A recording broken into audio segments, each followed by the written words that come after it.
Hello and welcome back to Manny Reads Comics. Today I'm going to be talking about The Amazing Spider-Man number 67. If this is the first time you're listening, I'm Manny. and I read comics from my pull list and I just come back and recap/review them. Honestly, it helps me more than anything else because I catch things that I probably wouldn't have caught if I didn't talk them out loud. Um, but I don't know if there's that's gonna happen with this issue because there's just so many things. I had to write everything down. But let's get started. Um, we open to the hiding place, which is found in the Latverian and the Simkarian border. It's some kind of prison where it's known for its interrogation techniques. Um, Not a place you want to be, right? But and I maybe pronounce this wrong. Teresa, Teresa. I'm gonna say Teresa. Yeah, Teresa Parker. Teresa Parker. That is, if you don't know, that is Peter Parker's little sister. We first find her. I think we first heard of her in ASM Family Business. That's for sure. I never read that book. I know it because of a quick Google search. Um, and I talked to a buddy of mine. You should check him out at Omni City Comics. He's a comic book encyclopedia in in human form. But he kind of let me know about the past, and honestly, she's just the main thing is that she's Peter Parker's sister, and that's it. But she's here to avenge not only her partner, but I'm assuming she had a romantic relationship with this guy. To avenge his life, he was killed by the chameleon, and we see the chameleon there. He's been waiting for this, and then next page comes, and it's just Peter awkwardly congratulating Betty Brant for being pregnant. So we cut away from the hiding place, and we come straight to here where we left off in Amazing Spider-Man 66. He doesn't really know how to approach this. He gives her an awkward hug. Um, but I'm glad that we came back to this point and it wasn't just kind of forgotten. But poor Betty, she got pregnant by Ned, who came back way back in the Clone Conspiracy. We thought that he died, but he didn't. Peter narrates and he lets us know that he did find Ned. He died again. In between that, in between Clone Conspiracy and Peter um, finding Ned, Ned apparently made contact with Betty as like an anonymous source. They met up. They had a good time apparently because they said, we're gonna go away so no one knows that you're alive, but we'll meet back up at this time in a couple of months. And Betty is now obviously pregnant, and she just can't wait to tell the news to Ned. And Peter kind of can't process this, and he has to go and because he's just mad because one, he didn't tell Betty about Ned when he thought that Ned was a secret. He thought that Ned hadn't told anybody. Um, so he decided it was better for everybody to just not tell anyone he was back because I mean obviously it makes sense, that why hurt somebody with a truth that is just devastating. There's no reason for that. There's no reason for them, for Betty at least, to know that just to lose him all over again. So at the time, that was a good choice. I don't blame him for it, but obviously it's coming back to bite him. But he's mad about that, and now he has to tell her, and he's upset. He's in a bad place right now. Uh, and then yeah, so we back when Ned passed away, it was in ASM 816, and it was right before the Hunted storyline began, like right before it began. Um, but turn the page, we go back to the hiding place. Teresa, God, I don't like this name at all. Teresa is there to interrogate the chameleon. Now that I kind of get my bearings here, before we left the hiding place in a couple of pages ago, she did shoot. All you read was blam, and that's it. So I assumed that she killed him, but no, he just shot. She just shot him. I think it was the shoulder to kind of make her point. It's a dominance kind of thing. But she's there to interrogate him. Uh, and now this is where I'm confused because the way he talks, what he's talking about Peter Parker's parents, the whole Jackal making a what are they called? LMDs, something life model decoys. Uh, the way he spoke about it, though, it sounds like he knows who Peter Parker is. He knows that Peter Parker is Spider Man. I don't know that for a fact. I had to consult my encyclopedia, and he said he doesn't know, but I'm not so sure. I doubt him. And if it turns out that the chameleon doesn't know, I would never doubt him again. It's recorded here. I'm putting it on paper, but I don't know. I think it looks like the chameleon knows who Peter Parker is. Um, but we go on. She wants to know about her parents and like how they became what they were and if she is a fake herself, and that's pretty interesting. I personally did not like Teresa Parker at all when I first heard of her. I wanted to go check out her storyline, but the more I thought about it, the more I was like, I don't like this. She's just coming in here riding on Peter's coattails. uh, Basically she is Spider-Man's sister, and now she's gonna become someone important because of his fame, whatever. I don't know. There's I really don't have an actual good reason to not like her. I just didn't. The more I read about her lately, she's pretty badass. I do like her. I am starting to like her, but I'm still 50-50. Um, but the chance that she does become someone that's a fake, an LMD, I don't like that for her, honestly, and that would suck if that happens. But back at ESU with Peter Parker, he's working on a scientific experiment with Jamie. Jamie's the one that created the clairvoyant, which Peter used a couple of issues ago to defeat someone. I already forgot. It's forgettable. I know that Spider-Man 2099 was there. Um, but it hasn't been able to be used since then.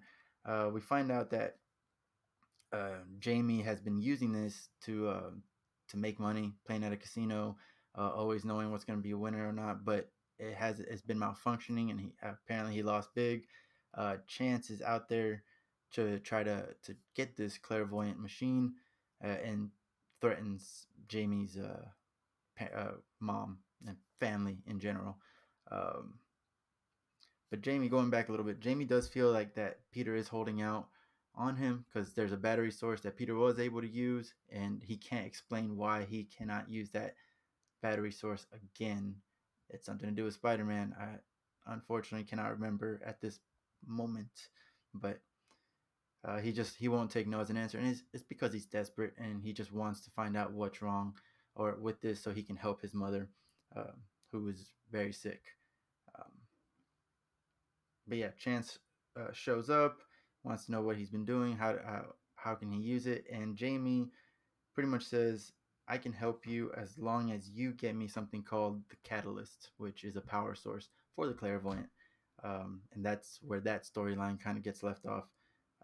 Then we go to Silver Sable. This issue is kind of all over the place, but we go to Silver Sable, who is training. Last we saw her, she was on a hospital bed. She was not in good shape, but she looks good now. Um, then the foreigner comes in. He's like, "You're looking good. Uh, Great to see you up.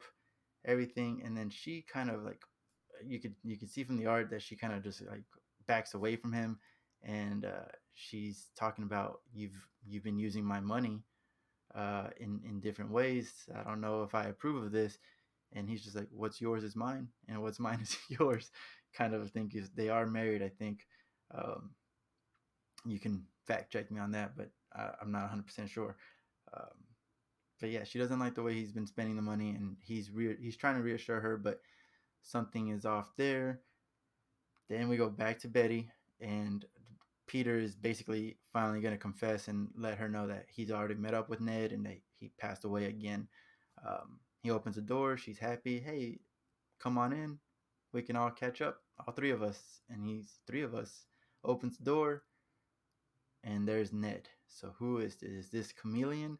It makes no sense because Chameleon is currently talking to Teresa in the next page. unless that right there is a flashback, right? Most likely that's what it's gonna be. But as of right now, I'm thinking this Ned is a chameleon, or yeah, another LMD, another life model.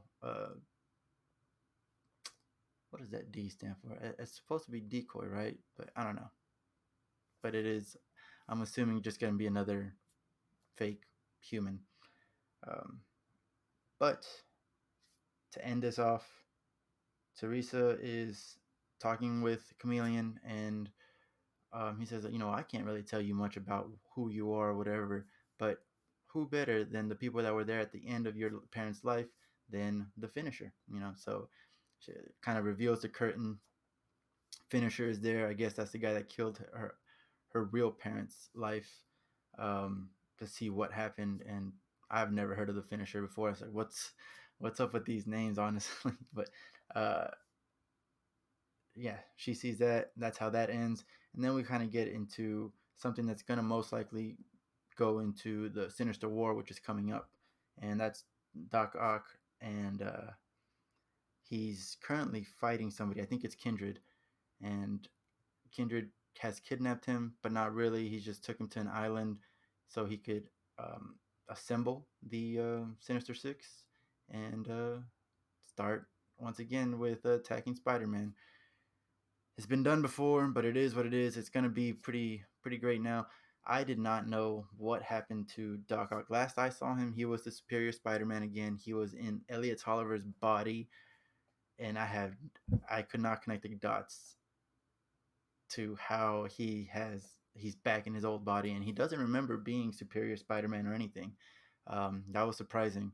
So surprise, surprise, I consulted my encyclopedia, and he gave me a good summarization.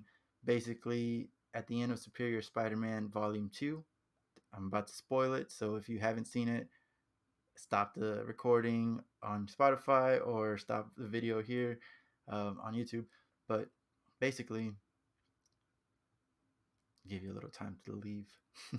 uh, the only way he could stop the Norman Osborn Spider-Man from a different dimension or whatever was to remove his goodness that he's become, everything that has made him good now, that makes him a hero, doesn't let him be as ruthless as he needs to be to stop this Norman Osborn Spider-Man.